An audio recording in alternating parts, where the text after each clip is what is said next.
Editor Chris is making me record this video on this channel against my will, even though he gets the money from this channel, so I'm basically not getting paid for this. I'm not a charity, Chris, for goodness sake. Therefore, I'm putting an advert in at the start.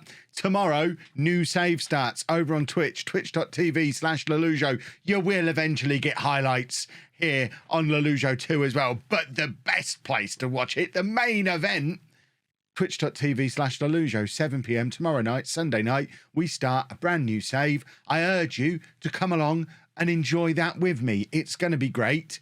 In the meantime, this is the last save, Peterborough United, the Endrick Experience, 5 years later. Because, and I can't emphasise this enough, Chris is making me do it. Hello and welcome to the Endrick Experience 5 years later. Is that what we called this save? I think that's what we called this save more often than not. We've just basically got to where we got to at the end of the final stream. So if you didn't watch it, you should have done. The videos are all here on this channel, but to summarise, we won a cup treble in the last year, the Moose Cup, the FA Cup, the Champions League, and then just before I retired, I did what had to be done and sold Hendrick. It was arranged at the end of the save that Hendrick was going to join Bayern Munich. Hang on. How has he stayed? Can you cancel? So if you arrange a transfer and then retire from a club, are you telling me the club can then cancel the transfer? I mean, that is a price range, and that is, I mean, I'm not against him still being here at Posh. He's clearly had a wonderful career here, but I sold this boy. I am very confused. We need to go back and check the tapes. I'm pretty sure we sold him. Chris, you're making me do this. I'm going to make you do something now. Go back and check the VOD. Did we actually confirm the sale before I retired? Well, there we go. Hendrick is off to Bayern Munich. Thank you very much for everything you did for us, Hendrick. Well, there you go. I don't know what the outcome of that was. I'm assuming I ballsed up rather than the game ballsing up, but it is possible that the game is ballsed up. But I guess it does make this all very different now. Let's go back and just have a little look at Hendrick. We'll start with him, and then we will have a look at the wider Peterborough United Football Club. So Hendrick, now 29 years old, earning £300,000 a week. He's got 59 caps for Brazil, 32 goals for Brazil, and he is... he's quite good, isn't he? Look at that price range. I've never seen a price range quite that high. The fact he is still at Posh with a price range like that and the salary like that suggests Posh have continued to dominate. So the year we won the Champions League was that year. That was the year he got 17 goals, a 7.27. I mean, he has continued to get better and better throughout his career. Bearing in mind all the other strikers we had at Posh, it's going to be interesting to see how many of them actually stuck around, because clearly Hendrick has spent the last 5 years as a starter at Peterborough United, scoring lots of goals, playing really well. So if he's started that many matches over the last 5 years or so, that means some of those other strikers must have moved on. Let's have a look at the Posh team, managed by Pep Guardiola. Did he take over from me immediately? He did. He just came straight in. So they've gone Kevin Chapman, Pep Guardiola. I am on the Legends list. When I left, I was only an icon. I've been upgraded to Legend. I don't know why I've been upgraded to Legend, but I have been upgraded to Legend. That's fantastic. Pep Guardiola, the loser, is only favoured personnel, as is Hendrick. Silas is actually more favoured than Hendrick. Herculano is on the favoured personnel list as well. We can see David Crammond is still the captain. I guess Disabato left. That's the only assumption I can make here, because clearly Silas, Herculano, Endrick, Crammond are all still here, or at least stayed for a while. No sign of Disabato. Presumably, he's the one who got sold. We are now playing in Noel Cantwell Park, the stadium that we'd agreed to move to.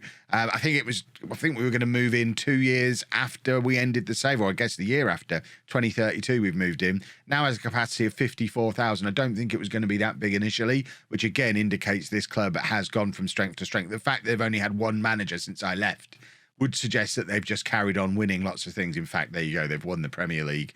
You can see that. Won the Premier League most recently. In fact, they've won the Premier League in 4 of the 5 years since I left. Pep Guardiola continuing the great work that I set up for him. I'm not going to let him have any of the credit. I'm the man who got the ball rolling on this one. But yeah, that's been quite good, hasn't it? We would have done it anyway. Obviously, we know we would have done it anyway. It would have been fine. Herculano's now the best player at the club. He's still only 23 years old. Oh, my word, look at his price range. He is now a natural central midfielder and striker. I wonder if he's playing in midfield. It's certainly where I think I would play him. It looks like he probably was playing in midfield, though that was the year that he was the hero of the Champions League final. And I would suggest he's probably been playing in midfield there, although not really a regular starter. It's taken him a couple of years to become a regular starter at the club, but now he is starting and scoring regularly. I wonder if he's starting and scoring regularly as a striker. Can we have a look at the most recent tactics? So it looks like, yeah, he's playing central midfield in a 4-3-3. It all looks very familiar. There's not a lot of these boys who are new. Obviously, Costa in goal. I don't know who that left back is. But Ventosa, McMahon, Tarek, they're all my boys. Tarek never becoming the midfielder we thought he might become, still playing right back. Palop at the base of the midfield. Herculano in central midfield with, that's Big E. I didn't know who that was. Big E alongside Herculano in central midfield. Silas has become a left winger. He is a natural left winger. So Silas has just spent all this time playing out on the left wing and still banging in goals by the looks of it. Crammond on the right wing. He's a natural on the right wing and has never got back to the same kind of goal-scoring exploits he did for us in that final year. So I guess David Crammond just moved straight out onto the right-hand side with Endrick playing as a centre-forward. That's an interesting one. I think if I was going to set this front three up, I would have put Crammond in the middle and Endrick on the right. But clearly, Pep Guardiola has his own ideas. But that's how you get all 4 of them in the team at the same time. And, yeah, Disabato nowhere to be seen. So I guess he was moved on relatively quickly, probably to help clear some of the debts that the club had accumulated, because we're doing absolutely fine financially now by the looks of it. No money worries. Let's just check the landmarks. Was there ever landmarks, not managers? Was there ever any money problems? In fact, a couple of weeks after I left, Connor Smith, the chairman, left. So we won the Champions League on the 31st of May. We spent like a week, 10 days selling Hendrick before I actually left. In fact, we can see the actual date that I left. I left on the 8th of June. So within a month, Connor Smith had gone. New chairman comes in, floats us on the stock exchange. So I guess at that point, money worries were over. A year later, we moved into the new stadium. 2 years later, we increased the stadium size.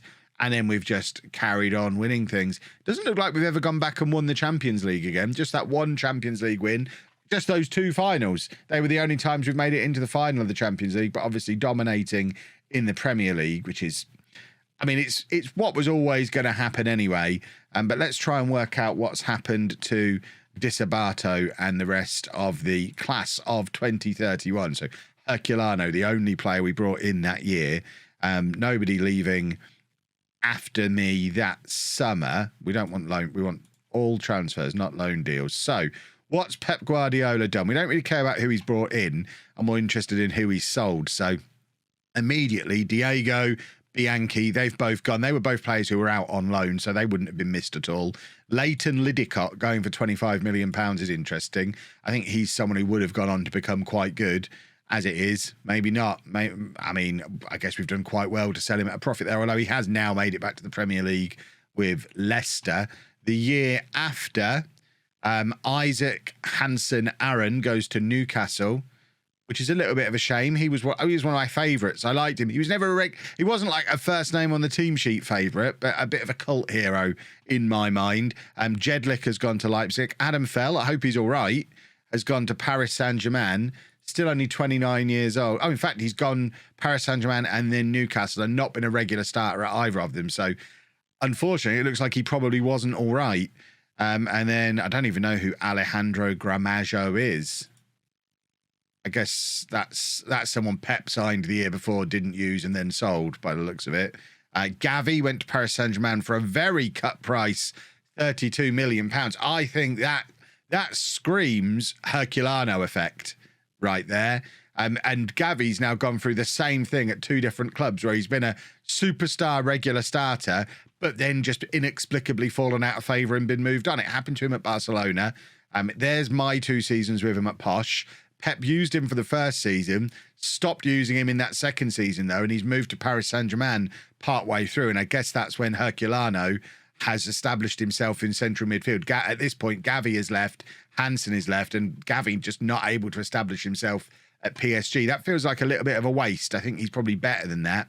And Ben Nelson going to Newcastle for big money just shows how good those young defenders were. The fact that we could let the likes of Fell and Nelson go and not really miss a beat with it. The following year, Salamanca left on a free. Yeah, he was probably never going to make it. Patrick finally got his move out of the club to Monaco for £18 million. There's Disabato leaving. So he stuck around for a couple of years and then went to Arsenal for £100 million. But having said he stuck around, he was never the same player again. Bear in mind, this is a World Cup winner. He just wasn't getting starts. He started 8 games that season, 6 games that season.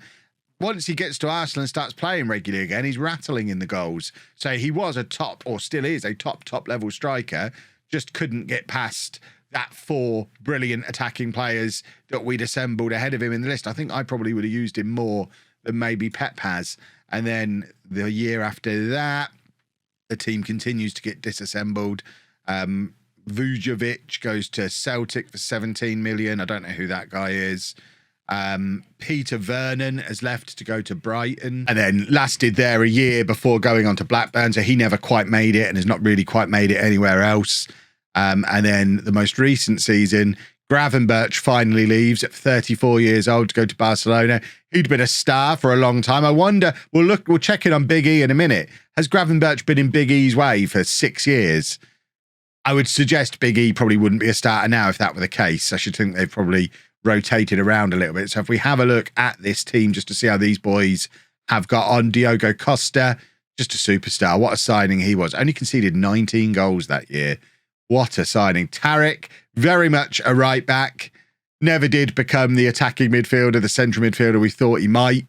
But he has, he's been here nearly 10 years and has played a lot of football for us now. Lewis McMahon looks like he became an absolute superstar. 25 years old, already 49 caps for England, very much established as the centre-back. The new Ronnie Edwards, the 5'11" centre-back with huge salary and huge transfer value, who just looks like he is a nailed-on starter for us. Is Lemos still here? Lemos is still here.